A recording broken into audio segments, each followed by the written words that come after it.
Na última década, 31 milhões de pessoas entraram na classe média brasileira. Atualmente, cerca de 95 milhões fazem parte desse extrato social, com renda familiar entre R$1.000 e R$4.000. São sobretudo jovens com emprego formal, alto potencial de consumo e características heterogêneas.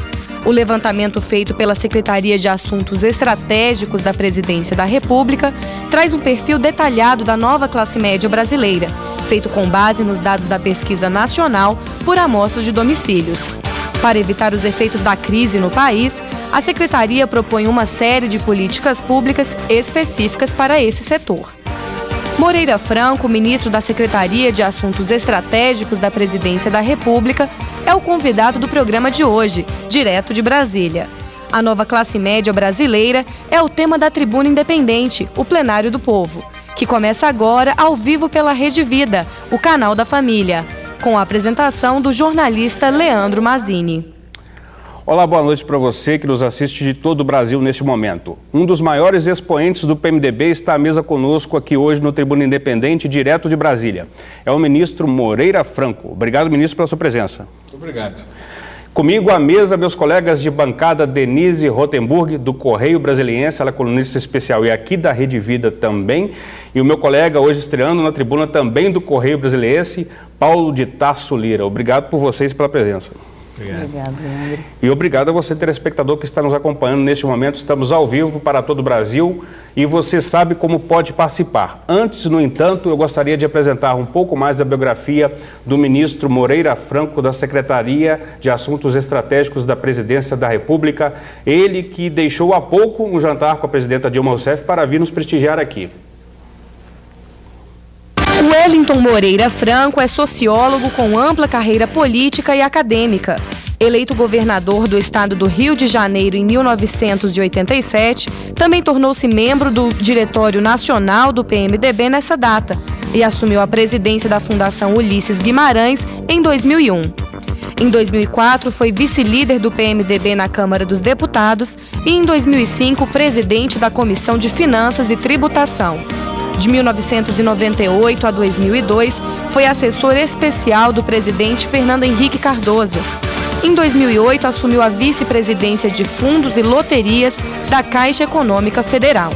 Atualmente, Moreira Franco é ministro-chefe da Secretaria de Assuntos Estratégicos da Presidência da República. Muito bem, você, telespectador que está nos acompanhando agora ao vivo de todo o Brasil, nós convidamos você a participar também do programa por telefone, e-mail, pelo Twitter. Eu e Denise Rotenburg estamos conectados aqui à mesa. Saiba como. Tribuna Independente é um programa interativo. Você pode participar encaminhando perguntas e questionando o convidado. As perguntas podem ser feitas pelo telefone 0, código da operadora 17 3355 8432.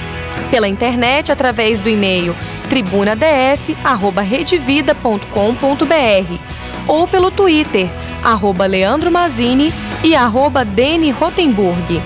Participe e faça parte da família da Rede Vida.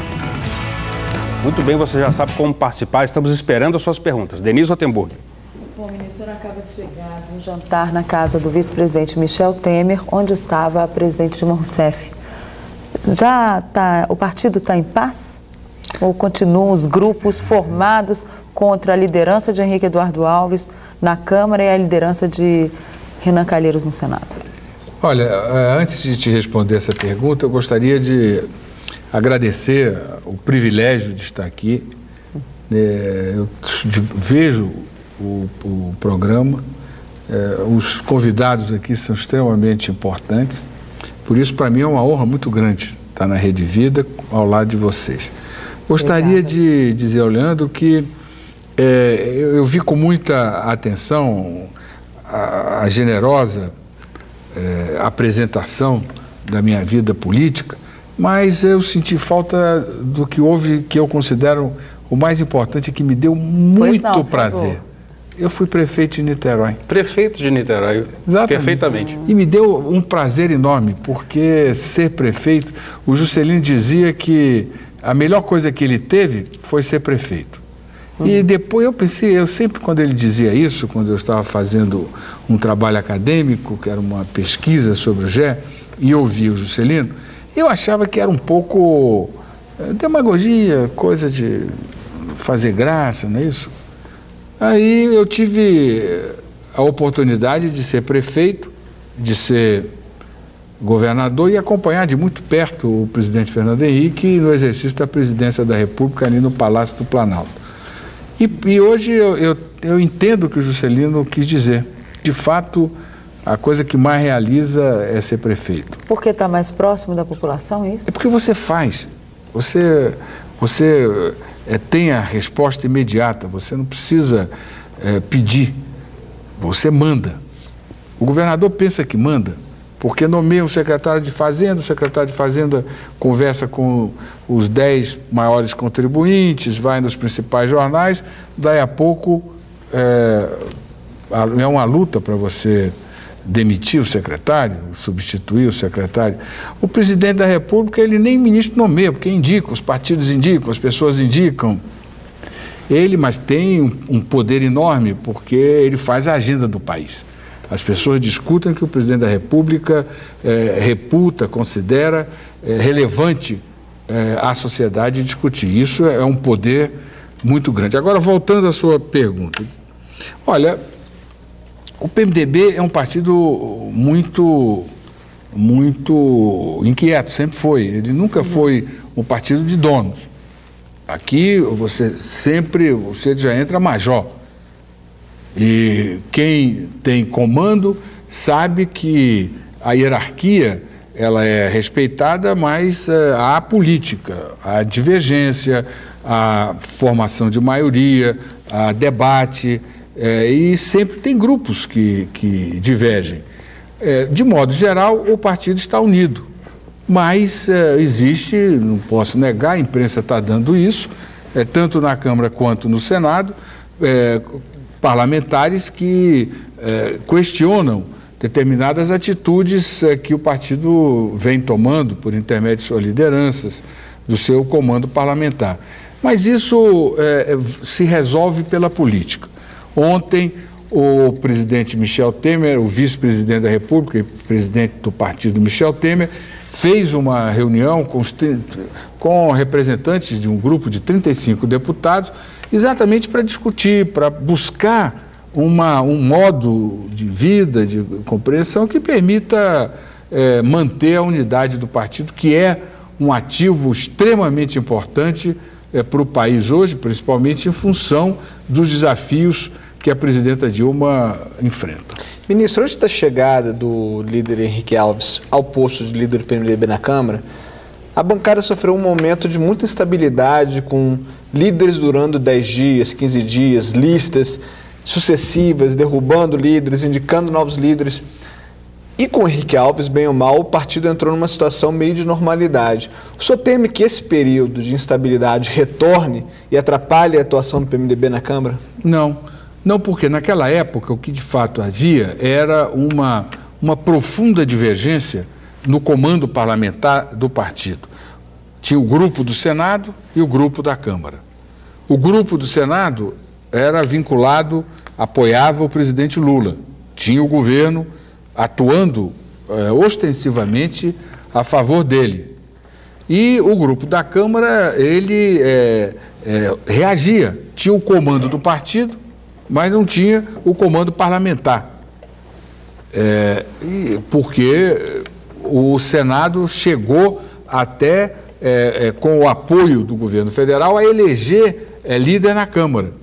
Então, a divergência era de natureza diferente. Havia uma divergência de concepção, havia uma divergência de rumo.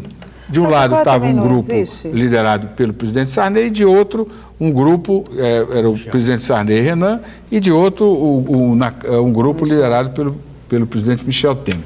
Esse problema fez com que nós entendêssemos que era fundamental sair daqui, sair desse conflito parlamentar, que não levava a lugar nenhum, e mobilizar o partido, já que estávamos à véspera de uma eleição presidencial, para que nós apresentássemos um candidato a presidente da República, fizemos uma prévia, 2 companheiros concorreram, na época o garotinho era do PMDB e era candidato a presidente da República, e o Germano Rigoto, que era governador do Rio Grande.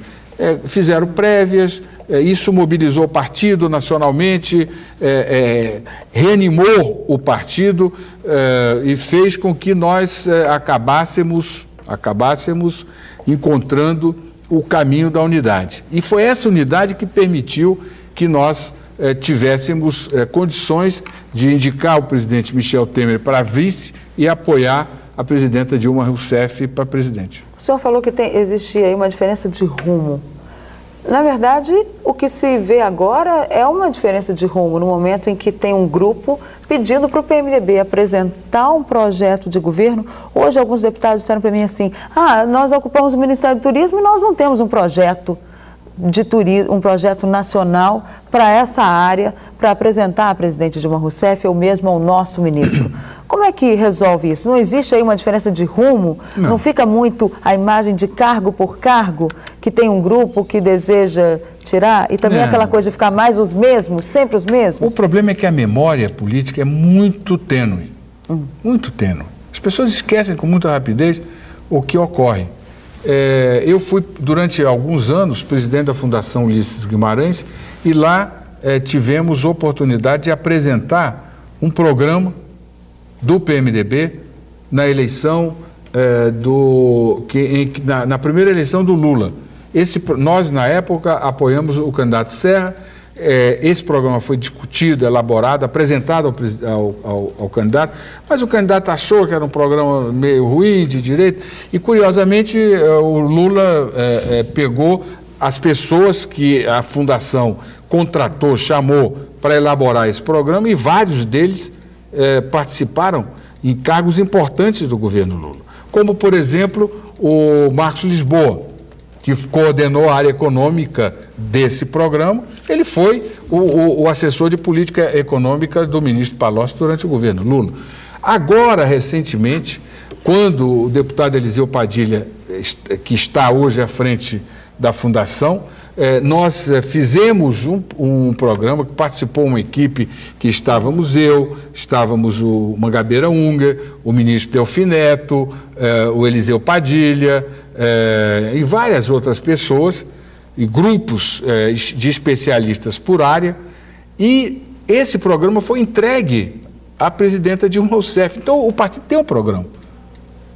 Tem um programa. E esse programa, ele define coisas extremamente importantes, como, por exemplo, a necessidade de você perseverar na política econômica que tem compromissos com a ideia, com o sentido de que é possível desenvolver e distribuir renda. O segundo ponto, a manutenção dos compromissos macroeconômicos, para que nós possamos ter estabilidade, inflação controlada, a economia organizada.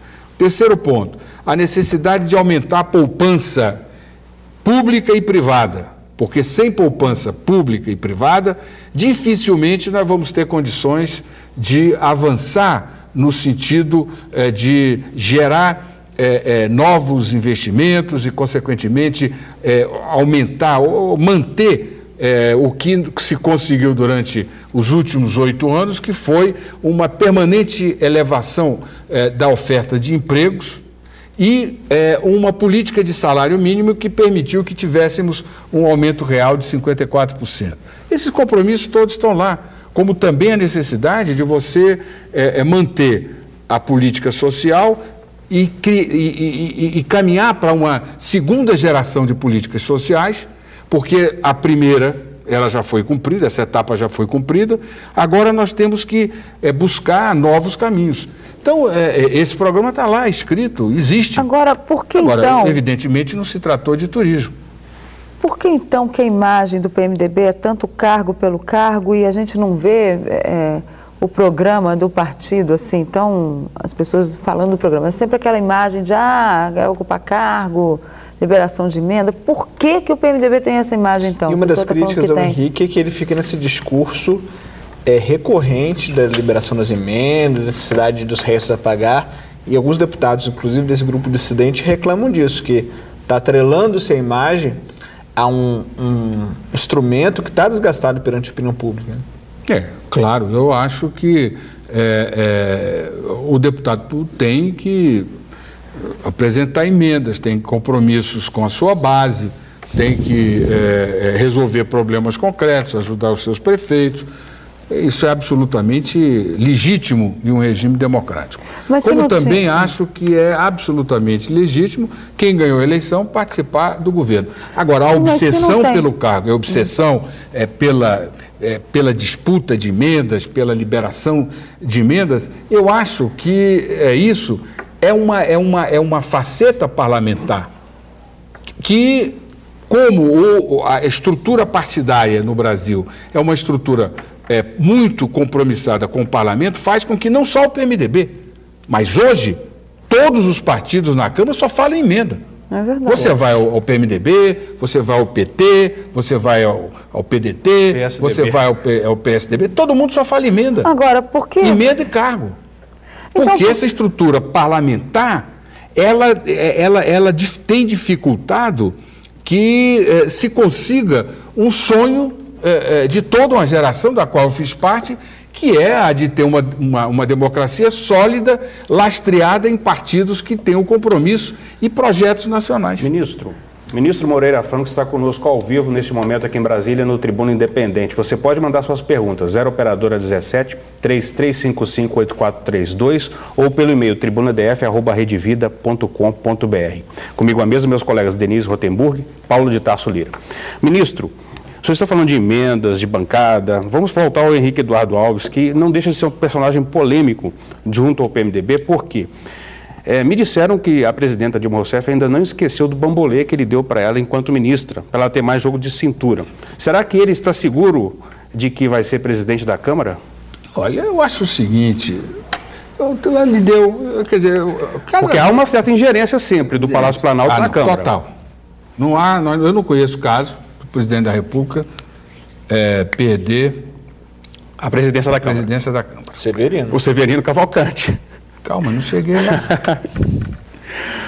Só eu vi uma vez, que as pessoas até dizem que quem elegeu foi o que se chamava, porque hoje já não se usa mais essa nomenclatura, que o Severino teria sido eleito pelo baixo clero, quando na realidade não foi. Vocês sabem tão bem que ali foi o alto clero elegeu o Severino para dar uma resposta. Para dar uma resposta, porque as coisas estavam indo no rumo que deu no que deu. Deu no que deu, e todos nós sabemos. Pois bem, então, o seguinte, eu acho que cada pessoa tem o seu temperamento. O Henrique, ele deu um bambolê, mas deu um bolo. Levou lá um bolo. Bolo agora recentemente. Mas bolo, agora ela é presidente. Não, mas foi bolo com chocolate, não é esse bolo. Não é qualquer bolo. Não é o bolo. Adoçado. Para adoçar, claro. Então é o seguinte, quer dizer, cada um tem o seu temperamento, gosta de fazer esse tipo de graça, de brincar, ele gosta. Agora eu queria voltar. Hein? Como se adoça a Dilma? Trabalhando, sendo sério, tendo bom trato com dinheiro público, sendo responsável e, sobretudo, sério. Ela não gosta de brincadeira. Mas ela gosta de puxar saco? Não foi um puxa-saquismo ali do Henrique, dando esse bolo para ela para tentar esquecer o bambolê, não? Não, é temperamento. Mero temperamento. Agora eu queria voltar à questão do turismo. O senhor falou que que o partido não teve ali naquele projeto um projeto de turismo. Então, por que ocupou o Ministério do Turismo se não tem um projeto de turismo? Bem, isso aí foi fruto da composição que a presidenta fez.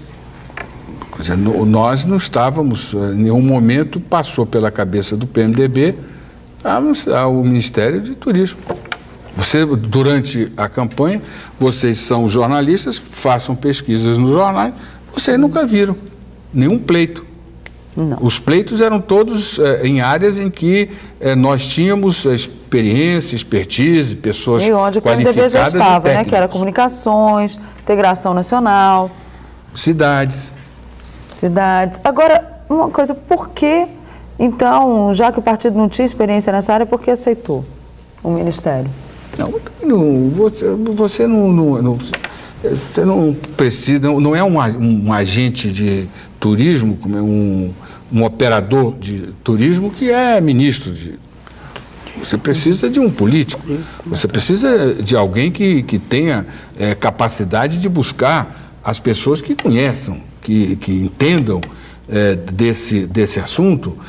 O Ministério do Turismo hoje é um ministério, pelos grandes eventos que nós vamos ter no Brasil, é um ministério importante, que tem uma responsabilidade muito grande. Por exemplo, é uma discussão que tem que ser aberta o mais rápido possível, porque diz respeito a interesses econômicos, a interesses sociais.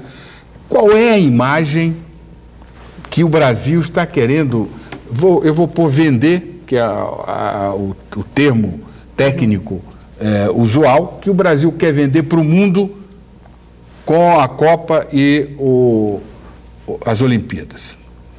Isso tem que ser discutido, tem que ser aprofundado, e não é só uma discussão dos marqueteiros, propagandistas, não. É uma discussão da sociedade, porque isso vai dizer respeito ao nosso futuro. Quem nós somos? Quais os valores que nós temos? Que tipo de sociedade nós estamos construindo e queremos construir aqui? Por exemplo, no caso da África do Sul, a Copa deixou absolutamente claro que é um país que acabou com o apartheid e que lá você convive pretos e brancos da maneira democrática e livre, coisa que algumas décadas atrás não tinha. Então, e nós, Brasil, que queremos, que é um objetivo da presidenta Dilma, sermos a quinta economia do mundo, o que é que nós vamos ser? Que tipo de liderança no mundo, que tipo de papel, que tipo de contribuição cultural, de contribuição científica, de contribuição tecnológica o país quer dar, a nossa sociedade pode dar? Essa é uma discussão que tem que ser travada para orientar a definição da imagem que o país quer passar, da imagem da sociedade que tem. Muito bem, ministro Moreira Franco, ministro-chefe da Secretaria de Assuntos Estratégicos da Presidência da República, é o nosso convidado hoje aqui do Tribuna Independente. Estamos ao vivo, direto de Brasília, e você pode mandar suas perguntas. 0 operadora 17 3355 8432 ou pelo e-mail tribunadf@redevida.com.br. Voltamos em 2 minutos.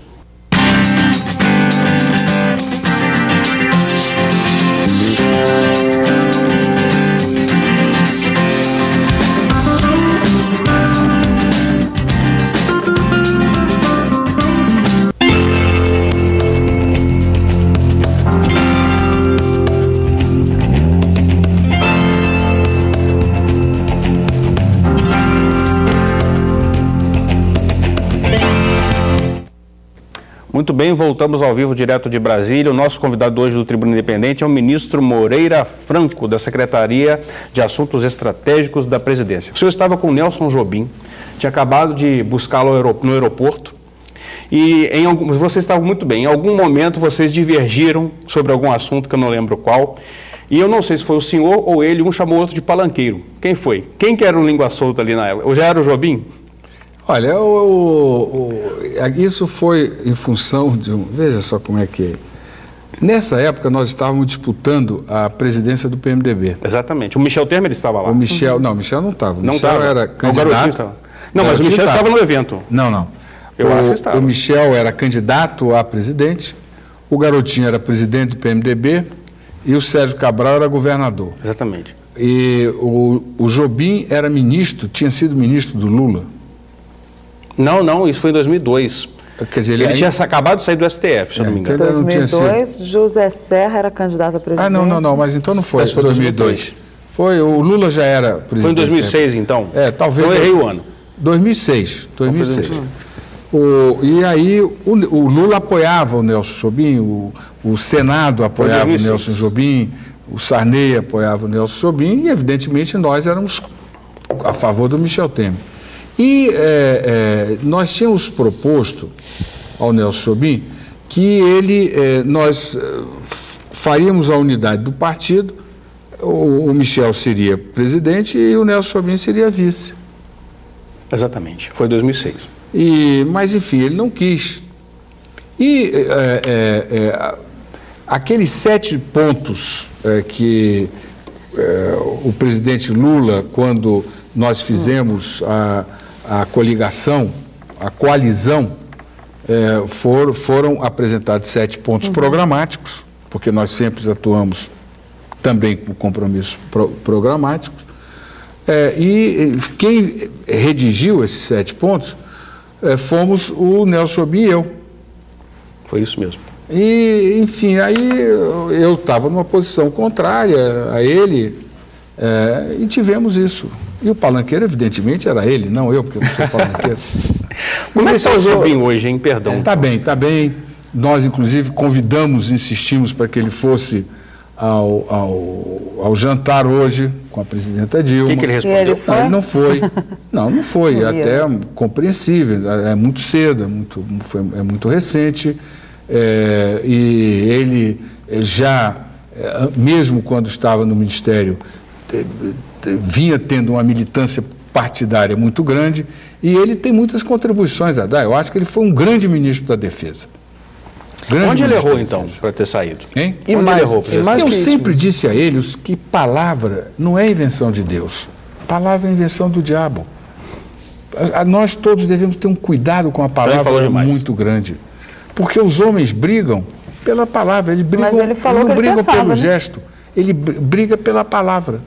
Então, quando você diz coisas impensadas, você usa demais o adjetivo, quando você é muito opiniático, você tem que ter cuidado. Mas, ministro, com toda a experiência, se excede. Com toda a experiência do ministro Jobim, ministro da Justiça, presidente Supremo, jurista, deputado federal constituinte, tem a famosa polêmica da emenda não revisada que ele incluiu no texto final.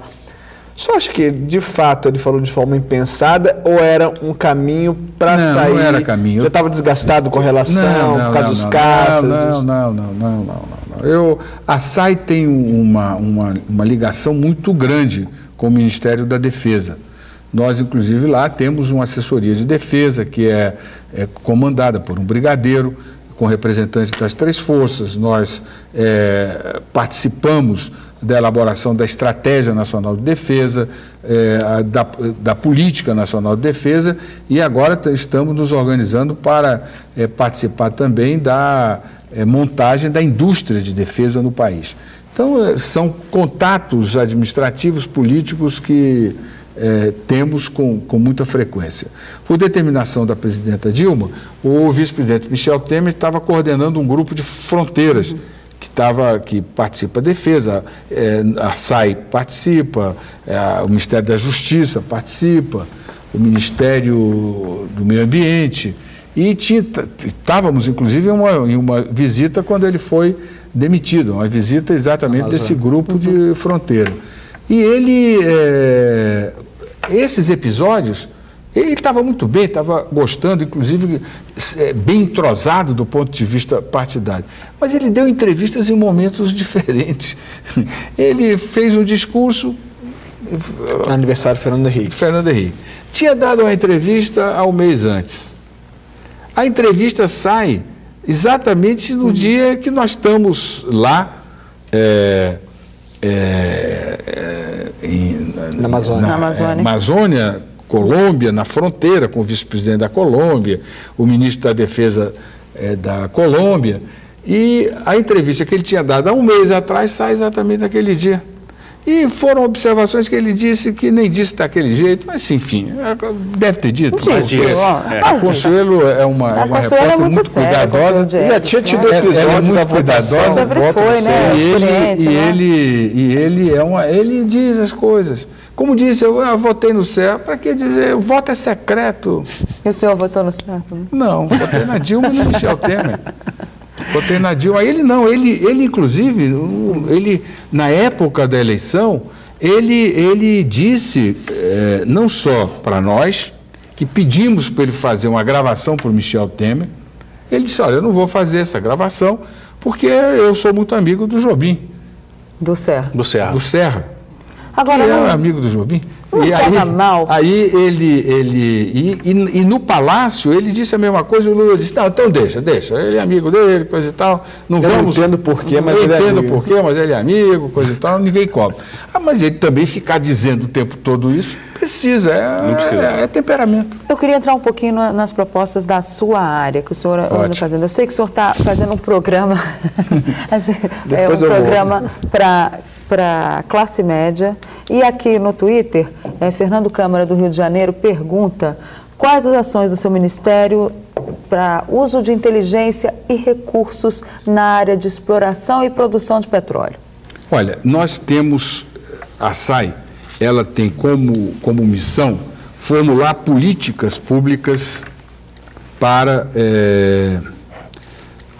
o governo federal e, em consequência, para os governos estaduais e municipais.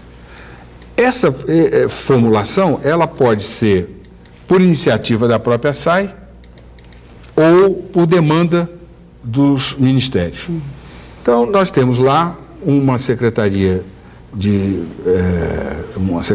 Assuntos Sociais, Econômicos e de Defesa. E nós estamos muito preocupados em ter, cada uma delas, um plano de trabalho para que possa ter foco, porque a pior coisa que tem quando você está no executivo é não ter foco. Para ter foco, porque o foco permite que você defina metas e métrica, para você saber o que você está fazendo e avaliar o que você está fazendo. Isso, e eu vou fazer um pequeno parêntese, um objetivo que temos para o ano que vem é fazer um grande esforço de criar uma metodologia de avaliação das políticas públicas no Brasil que nós não temos. Nós não temos hoje no Brasil, no governo federal, uma metodologia de avaliação e um órgão que faça avaliação da política, não a avaliação como o Tribunal de Contas faz, que é uma avaliação financeira, é uma avaliação dos resultados da política. E do desempenho dos servidores? Precisa? Precisa, mas o mais importante para você chegar ao desempenho, você primeiro tem que avaliar os resultados da política. Quais os resultados? Qual o custo-benefício? E outra coisa também que nós queremos introduzir nesse sistema de avaliação é que nós ficamos muito tempo só vendo os resultados pragmáticos, os números. Nós precisamos saber quais os valores, que tipo de homem, que tipo de sociedade nós estamos querendo construir. Nós temos certezas com esse estudo da nova classe média que valores como a democratização das oportunidades, é preciso dar oportunidades a todos. Mas, ao mesmo tempo que você precisa dar oportunidades a todos, é necessário que nós introduzamos o princípio, o valor da meritocracia. Porque a nova classe média, por exemplo, ela não tem pai rico. Ela não tem pai jornalista, advogado, diplomata, político, que possa, está entendendo, levar o filho. Ali é o mérito, é o esforço, é o trabalho, é a dedicação. Então nós precisamos ter uma sociedade em que, ao mesmo tempo que as oportunidades são democratizadas, você tenha mérito. O mérito como referência. Você precisa não só democratizar as oportunidades, como também você precisa dar diversidade às oportunididades. Porque só rico tem isso. E, finalmente, você precisa de uma sociedade que tenha compromissos com valores de respeito à cidadania, à liberdade e à diversidade. Muito bem. Quando se vai fazer nesse sistema de avaliação, nós queremos introduzir também uma avaliação sobre valores. Voltando ao nosso programa na área social, nós definimos 5 pontos, que nós consideramos pontos estratégicos. E estratégia para nós, o ponto estratégico é aquele que tem que ser perseguido para permitir que se construa a sociedade que se quer, mas ele tem que ser trazido para o presente. O longo prazo só se realiza quando você traz para o hoje. E nós temos 5. Primeiro, a nova classe média. Segundo, a erradicação da pobreza absoluta. Terceiro, programa de apoio à criança de 0 a 3 anos. Quarto, juventude. E 5, favelas. Por que esses 5 pontos? Porque a nova classe média é o futuro do Brasil. Não há possibilidade de você ter uma sociedade desenvolvida se você não tem uma classe média permanente, sólida. Nós conseguimos, nos 8 anos do presidente Lula, colocar a maioria da sociedade brasileira na nova classe média. Nova classe média vai de R$ 1.100 a R$ 4.200 per capita por família. Você tem mais da metade da população na nova classe média. Coloca 100 bilhões de reais no mercado. O poder de compra dessa nova classe média é maior do que a soma do poder da A e B juntos. Você tem, a maioria dos jovens do Brasil está hoje na nova classe média. Esse jovem é diferente do jovem de antigamente. Os ganhos que estão tendo, a maior percentagem está sendo aplicada em educação. E educação não para colocar diploma na parede, mas educação para garantir um melhor posto de trabalho. As pessoas da nova classe média, elas se percebem como capazes de realizar os seus sonhos. Estão conseguindo isso. Por quê? Porque tiveram durante 10 anos, 10 anos é uma vida. Uma pessoa de 15 anos, só para eu concluir isso aqui, de 15 anos, chegou ao 25. Então é o seguinte, elas se percebem como capazes de realizar o seu sonho. Os jovens estão tendo uma vida melhor do que os pais tiveram. Estão casando e comprando casa, comprando equipamentos, comprando o mobiliário. E mais ainda, como tiveram o aumento de salário real, como tiveram emprego permanentemente elevado e acesso ao crédito, eles conseguem começar a organizar o futuro. Então, esse ambiente, que é de grande autoestima, que é um ativo imenso para o país, ele não pode ser desperdiçado. E esse programa está pronto? O governo já tem o que oferecer para essa nova classe média? Então, o seguinte, qual é o problema que nós vivemos? Nós temos uma realidade econômica internacional que é muito complicada. Se não tivesse realidade econômica internacional, não teria problema. A dinâmica da economia brasileira seguraria isso sem nenhuma dificuldade. Era manter os fundamentos macroeconômicos e o cuidado em melhorar determinados pontos de estrangulamento que são problemas micro. Estrutura aeroportuária, infraestrutura de transporte, etc. Acontece que você tem uma situação econômica extremamente complicada. Você, pela primeira vez, coloca como uma hipótese o default dos Estados Unidos. Você tem, na Europa, a Alemanha fez no século passado 2 guerras, a Primeira e a Segunda Guerra, para tomar conta da Europa, tomou conta da Europa com uma moeda. A maior liderança econômica e política da Europa hoje é a Alemanha. Você tem um mundo na Ásia totalmente diferente do que era há alguns anos atrás.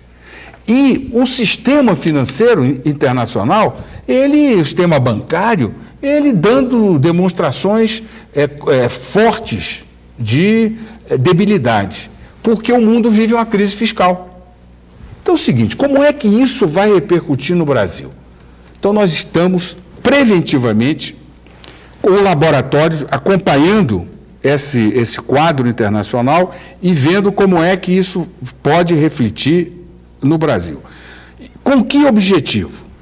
Primeiro, nós queremos conseguir manter a mobilidade social deste segmento para que nós possamos dar uma sustentabilidade maior a essa nova classe média. E estamos obstinadamente determinados a ter uma trava para que esses brasileiros não voltem à situação anterior. Algumas medidas concretas que já estamos tomando. Por exemplo, o programa de 0 a 3 anos. Aos 3 anos, hoje, toda a teoria já afirma que a criança ela já está com a sua capacidade, sua inteligência, sua sociabilidade, a percepção, no fundamental já está definida. Então, nós precisamos cuidar das crianças de 0 a 3. Quem tem dinheiro, resolve isso. Resolve com a boa alimentação, estrutura familiar sólida, bom médico e, numa fase seguinte, creche.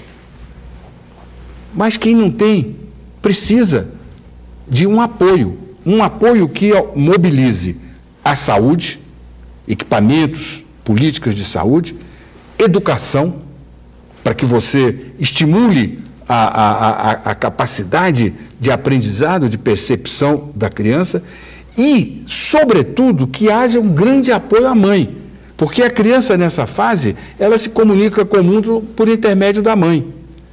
Então, esse programa, ele atende basicamente a classe média, essa nova classe média, e é um apoio financeiro.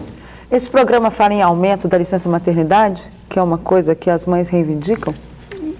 Não, isso não é programa social, licença, é uma questão trabalhista. Ministro, o ex-presidente Fernando Henrique, ao falar sobre essa polêmica da nova classe média, ele falou, na visão dele, pelo menos como sociólogo, classe média, uma nova classe, significa não só a questão financeira, mas acesso à educação, acesso à saúde, acesso à cultura. E que essa seção da classe, que ele considera boa, lógico, da classe D e E para a classe C, se deu muito pela questão do crédito, do Bolsa Família, mais uma seção financeira do que uma seção, esse conjunto de obras que ele cita. Um país que a educação ainda está do jeito que está, saúde, a rede pública de saúde está enfrentando sérios problemas. Como fazer para que essa população, de fato, não fique só dependente da parte financeira, com um crédito mais escasso do que tinha na época do governo Lula? Como fazer para não se cair nessa armadilha? Olha, o Fernando Henrique é sociólogo, eu também sou, foi meu professor, trabalhei com ele. Primeiro, logo que eu acabei a faculdade, lá no final da década de 60... Na CEPAL? Não, no SEBRAP. Ele esteve aqui no SEBRAP, em 68, 69, em 70 eu fui para a França, e quando voltei em 72, eu fui dar aula na UF, e voltei também para o SEBRAP, onde ele criou aquele centro lá com outros sociólogos e economistas, enfim, eu tenho uma relação de muitos anos. Com ele eu aprendi muito. Então somos os dois sociólogos. Entendemos e pensamos, tanto que quando ele falou isso, eu até liguei para ele e disse, olha, fico feliz em saber que o senhor não precisa se preocupar com isso, porque nós já estamos estudando isso aqui. E com o que há de melhor. E ele disse nós trouxemos o que há de melhor. Aí ele riu, você conhece, ele riu, que bom, eu fico tranquilo sim, porque você está aí, coisa e tal. E agora, a nossa sorte, disse eu a ele, é que as pessoas que lhe acompanham não lhe entendem, tá entendendo? Porque se entendessem, iriam não ficar criticando, não ficar batendo como bateram, mas iriam, e os companheiros de partido, iriam perceber que o futuro do Brasil está exatamente nesse segmento. E então, o seguinte, o problema da educação, este segmento, ele tem, pela primeira vez no Brasil, você tem um segmento social que vê a educação de maneira diferente. Que vai cobrar qualidade. Que vai cobrar qualidade. Exatamente isso. Porque em campanha eleitoral, a primeira eleição que eu fiz foi em 74. Toda campanha faz aquela pesquisa, quais são os dois principais pontos? Saúde e educação. Hoje, segurança pública também entra nesse grupo. O sujeito se elege para o executivo. Eu nunca vi, nesses anos todos, nenhum movimento de rua cobrando qualidade de educação. Eu vi cobrar salário, mas não vi cobrar qualidade de educação. A não ser os estudantes. Sim, mas eu também fiz muito isso, só que a gente ia para a rua, mas falava em qualidade, mas ninguém estava preocupado em qualidade, estava preocupado em agitar, eu pelo menos na época. Ministro. Pois bem, então o seguinte, o que esse segmento quer é o que você disse. Você, Denise, tocou no ponto. Eles vão exigir dos dirigentes, dos governos, qualidade de educação.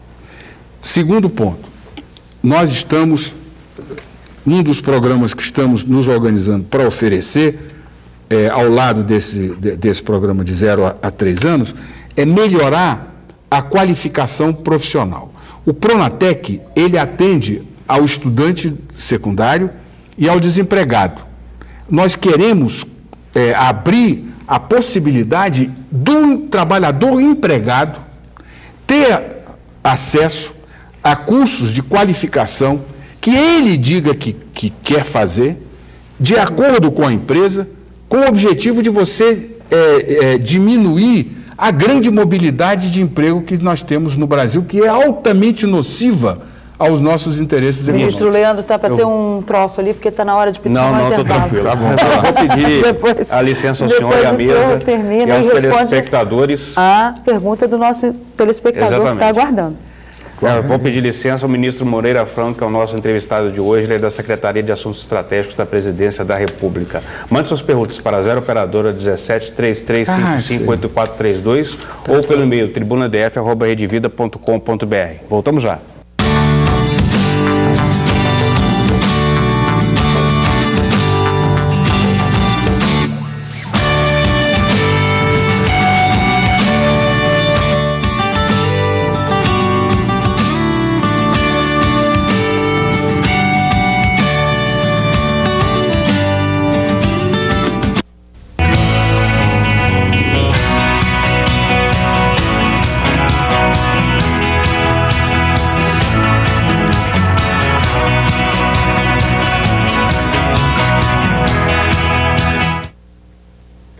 Muito bem, voltamos ao vivo direto de Brasília. O nosso convidado hoje do Tribuna Independente é o ministro Moreira Franco, da Secretaria de Assuntos Estratégicos da Presidência. Comigo à mesa, os meus colegas aqui de Brasília, Paulo de Tarso Lira e Denise Rotenburg, do Correio Brasiliense. Ministro, gostaria que o senhor desse continuidade à sua resposta. E vai ser rápido, porque eu já fui admoestado aqui por vocês, que estou falando demais. Então, eu já disse sobre o que estamos fazendo na área social. São 5 pontos. Na área econômica, nós estamos cuidando, entre outras coisas, de florestas plantadas, resíduos, e vamos cuidar também de uma discussão sobre a questão da agricultura, do agronegócio na economia do Brasil. E defesa é a indústria de defesa. Nós temos que fazer opções. A Petrobras tem uma estrutura de pesquisa, de investigação, tem um dos melhores centros de tecnologia do Brasil, é exatamente no Fundão, e é da Petrobras. Ela não precisa, nós estamos atuando em áreas em que há uma deficiência, que a gente pode ajudar mais. Por isso é que não cuidamos da questão do petróleo. Ministro, temos algumas participações dos telespectadores, agradeço muito a vocês que estão mandando suas perguntas de todo o país. O Jorge Gama, do Rio de Janeiro, faz uma pergunta que também é da Denise Rotenburg. Se houvesse um remanejamento, o senhor gostaria de ir para o Ministério do Turismo? Não. O Pedro Novaes está lá fazendo um trabalho, a presidenta Dilma confia no trabalho do Pedro Novaes e eu não gostaria de pegar essa área, eu estou satisfeito na área em que estou. O secretário municipal de Cultura, Turismo e Esporte e Lazer, Ailton Nunes Guimarães, lá de Cardoso Moreira, no Norte Fluminense, emancipado no seu governo em 30 de novembro de 89. Ele agradece muito o seu apoio. O senhor tem uma fã lá em Salvador, a Margarida Costa. Ela diz que está satisfeita em ver sua integridade aqui no programa e dá prazer em vê-lo e ouvi-lo. Mandou um abraço para o senhor. Margarida Costa de Salvador. E lá de Salvador também, a auxiliadora Moloni faz um comentário. O ministro está falando de mudanças na classe média, mas não tem condições de mudar porque no Brasil não existe justiça. O que o senhor tem que comentar sobre isso? Olha, eu acho que é o que nós estamos construindo. Mudou muito. O Brasil tem mudado muito nesses anos todos.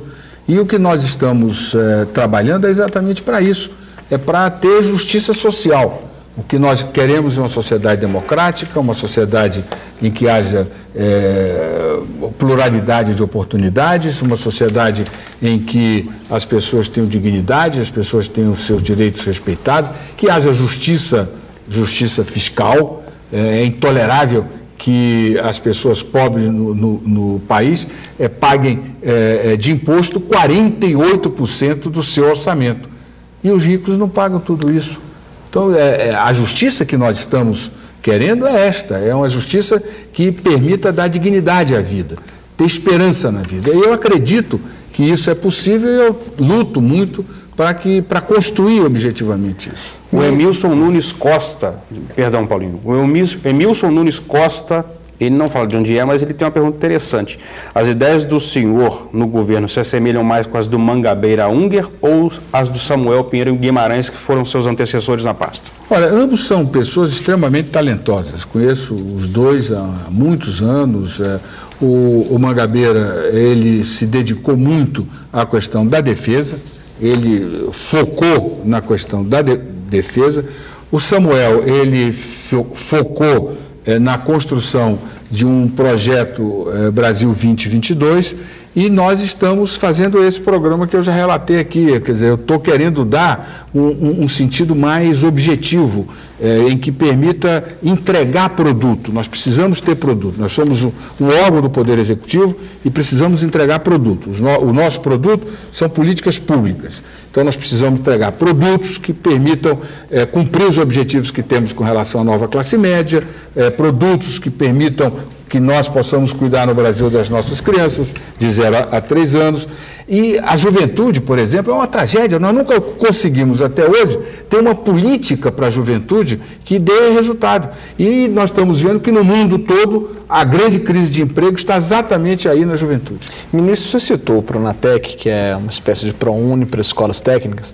Recentemente o governo federal lançou um programa de bolsas de estudo no exterior para alunos justamente esses beneficiados pelo ProUni. Mas no Conselho de Desenvolvimento Econômico e Social, presidido pelo senhor, os empresários demonstraram resistência a dar os 25% de bolsas que cabem a eles. A alegação deles é a seguinte: corre-se o risco de estudantes enveredarem por um caminho acadêmico, o empresariado contribui com esse projeto e os estudantes ficarem no exterior em uma tese acadêmica e não trazerem retorno para o país. Como convencer o empresariado da importância de um projeto como esse? Olha, enfim, eu não quero, não é que eu queira lhe contestar.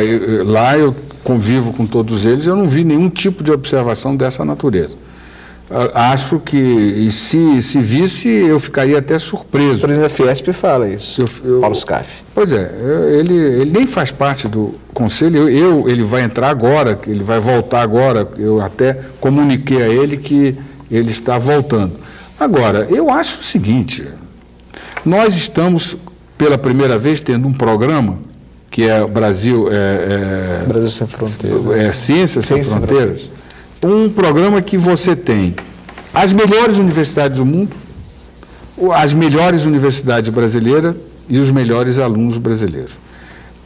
Em que você tem uma igualdade de oportunidades, porque todas as universidades do Brasil inteiro vão participar desse programa, e alunos de todos os segmentos sociais, só que você tem uma média acima dos 600 pontos.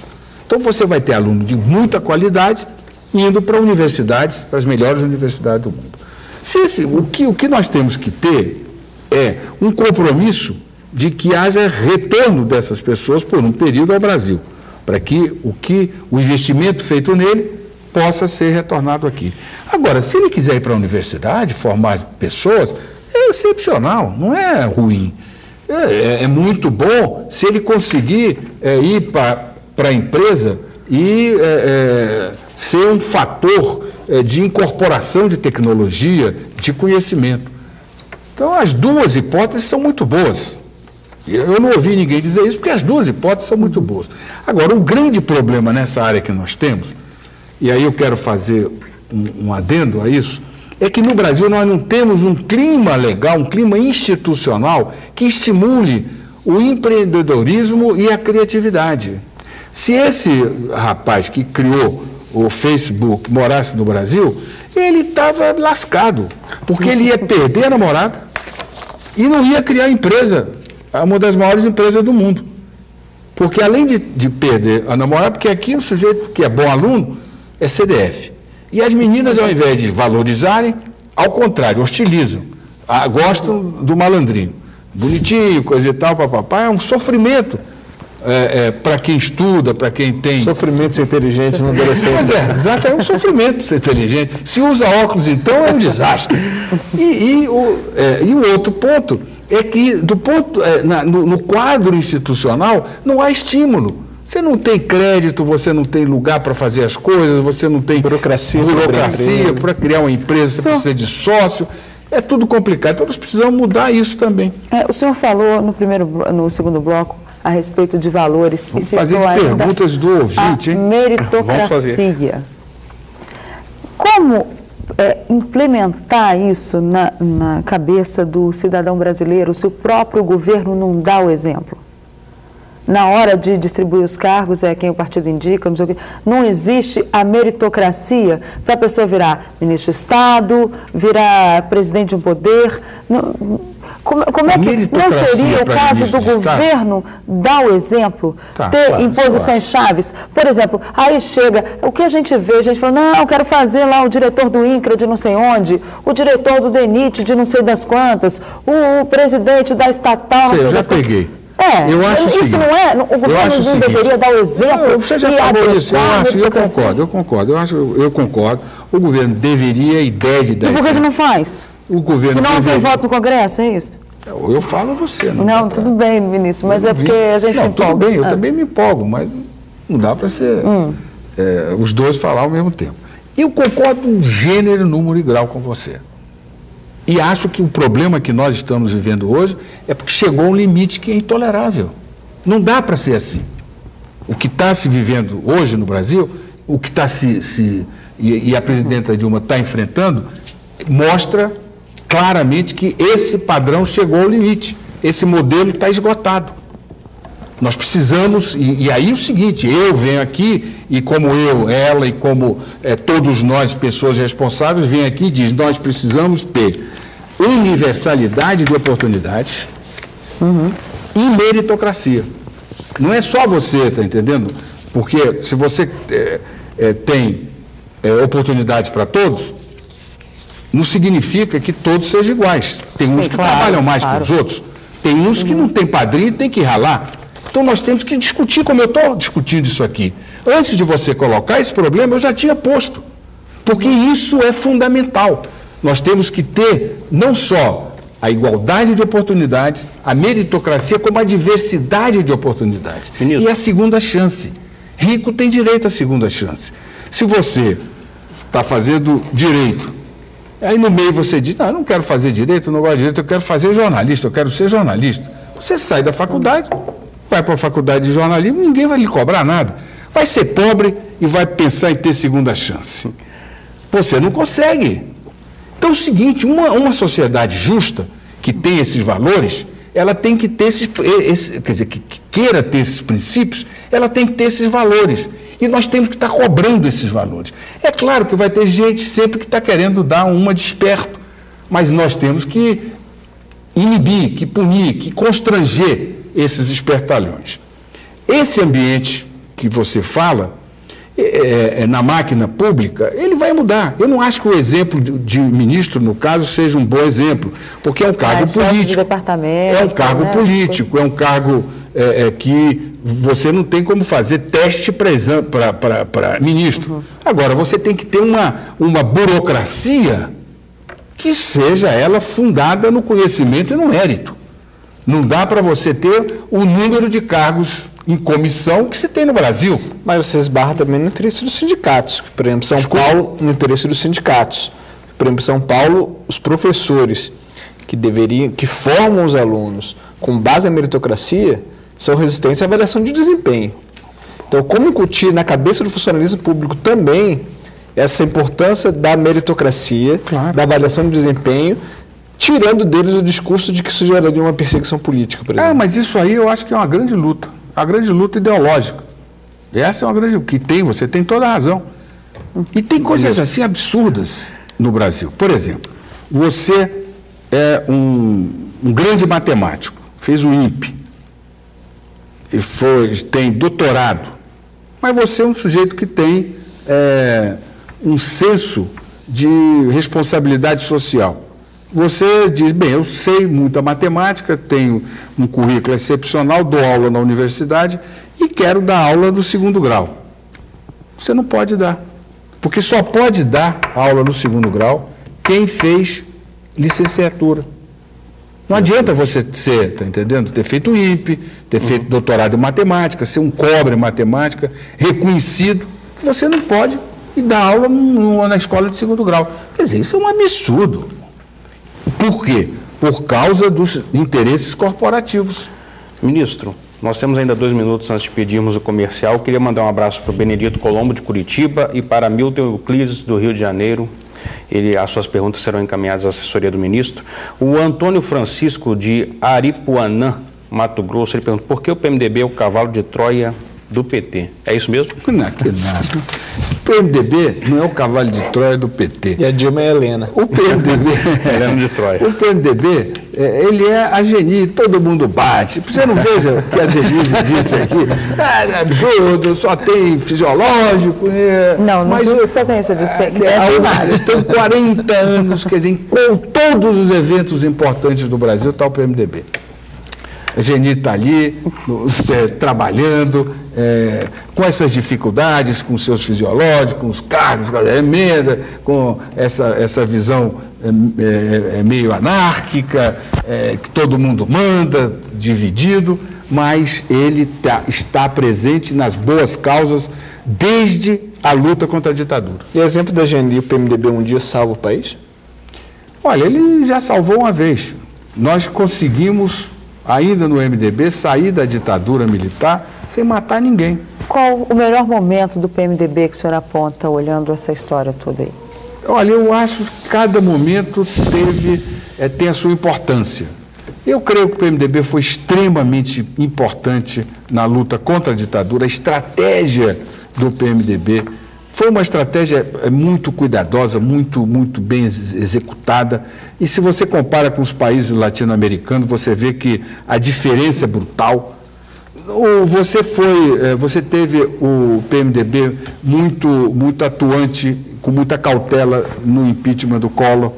Ele não entrou para desestabilizar o país, entrou quando já não... o irmão já tinha entrado. Aí o doutor Ulisses disse, bem, agora não dá mais.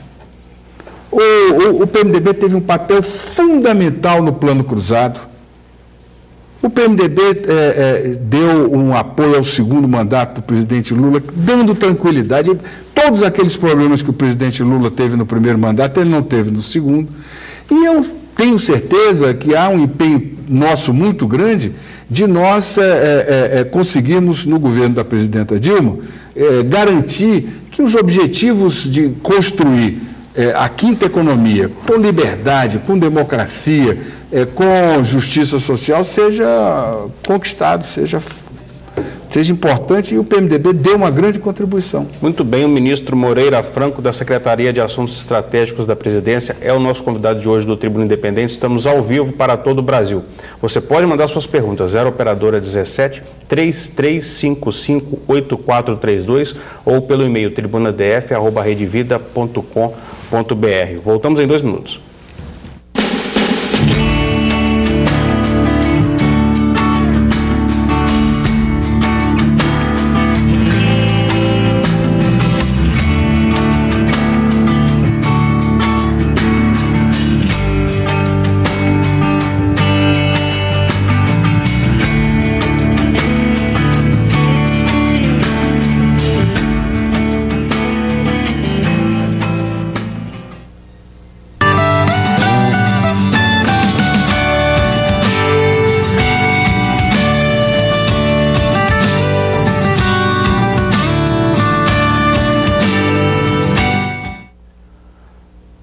Muito bem, voltamos ao vivo. Estamos hoje no Tribuna Independente com o ministro Moreira Franco, da Ministério da Secretaria de Assuntos Estratégicos da Presidência da República. Comigo à mesa, meus colegas Paulo de Tarso Lira e Denise Rotenburg, do Correio Brasiliense.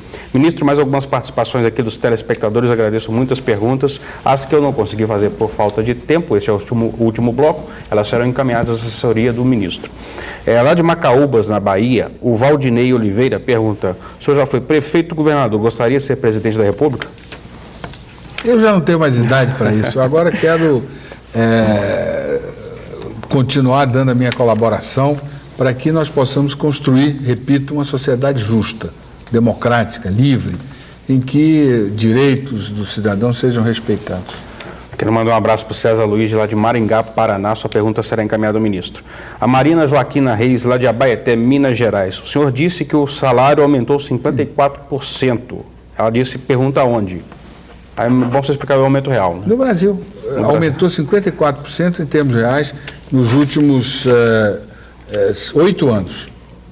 E isso por força de uma política salarial que foi definida pelo presidente Lula, que garantiu esses aumentos reais. Tanto que ano que vem nós vamos ter um aumento significativo do salário mínimo em função dessa política. O Fernando Novaes, de São Luís do Maranhão, bela cidade, estive lá 2 vezes em poucos meses. Diante de tantos escândalos nos ministérios, não seria o momento para uma mobilização da sociedade para reverter essa situação? O povo deveria ir às ruas ou não? Acho que sim. Já tem. Hoje mesmo eu vi um cronograma de atos que estão sendo organizados em São Paulo, no Rio de Janeiro, Belo Horizonte. Organize aí em São Luís. O José Paulo Martins, de São José do Rio Preto, São Paulo. Em 1967, o salário dava para pagar aluguel, água, luz e para comer. Hoje o salário não paga nem aluguel de R$540. Como está tudo bem? Ele pergunta. Eu não disse que está tudo bem. Eu disse que nós vamos trabalhar para melhorar a vida das pessoas. Estamos trabalhando para melhorar a vida da pessoa. Eu lhe garanto que sua vida melhorou.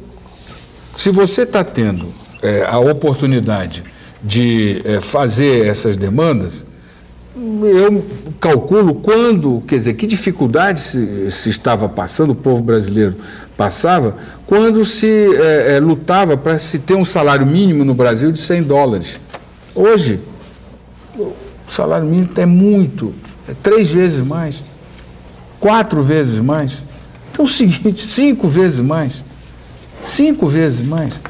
O significa uma melhora. Agora, essas dificuldades nós temos que enfrentar e o objetivo nosso na SAI é enfrentá-las preventivamente. Quero mandar um abraço para o Manuel Ávila, lá da bela São João del Rei, em Minas Gerais.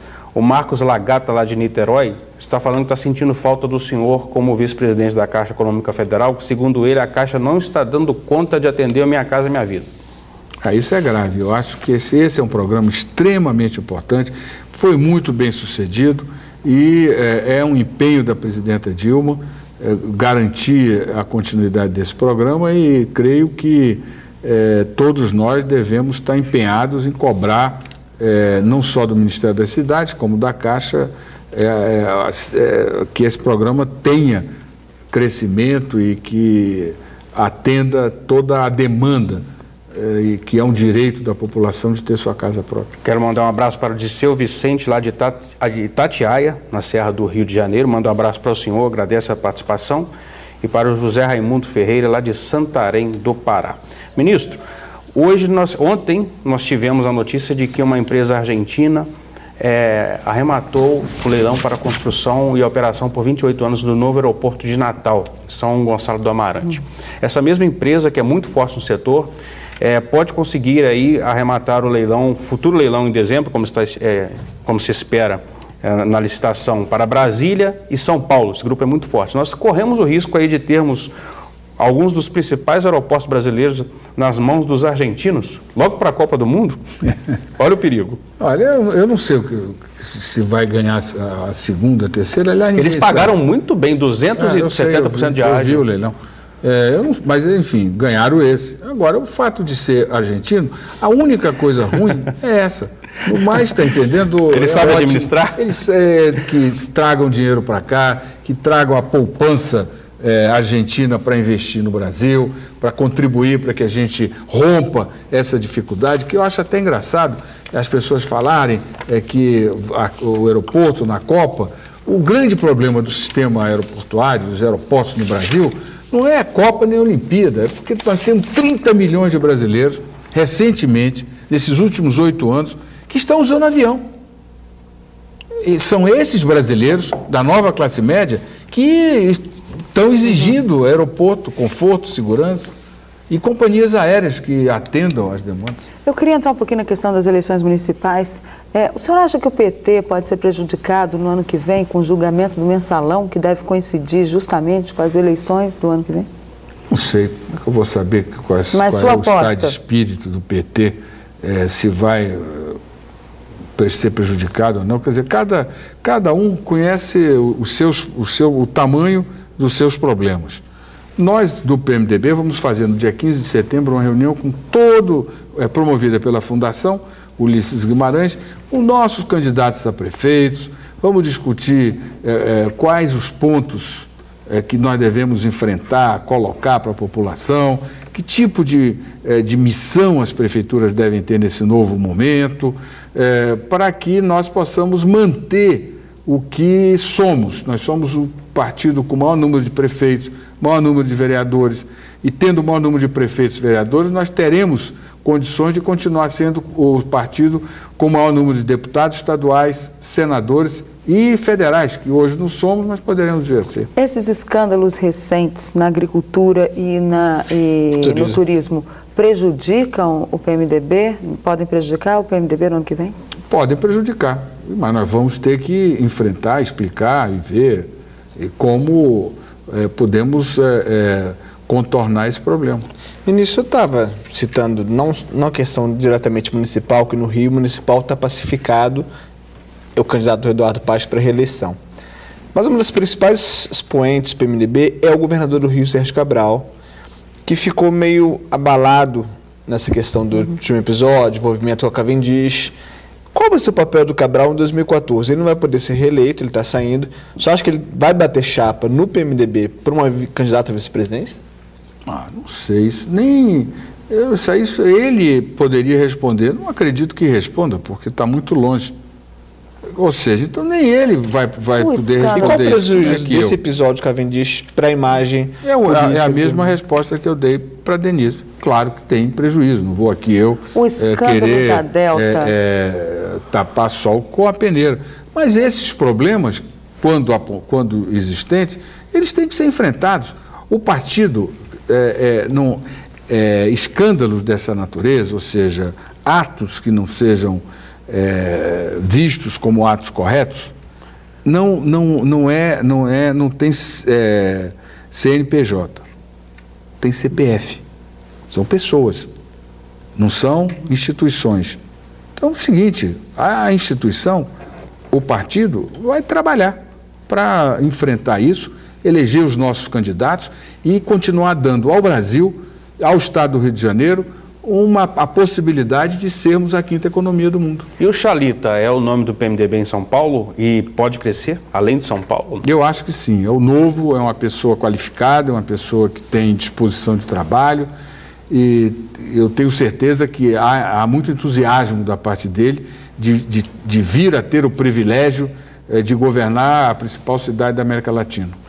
Ministro, infelizmente nosso tempo está acabando. Eu sei que a Denise e o Paulo de Tarso Lira estão aqui com perguntas engatilhadas para o senhor, mas infelizmente já me fizeram sinal aqui.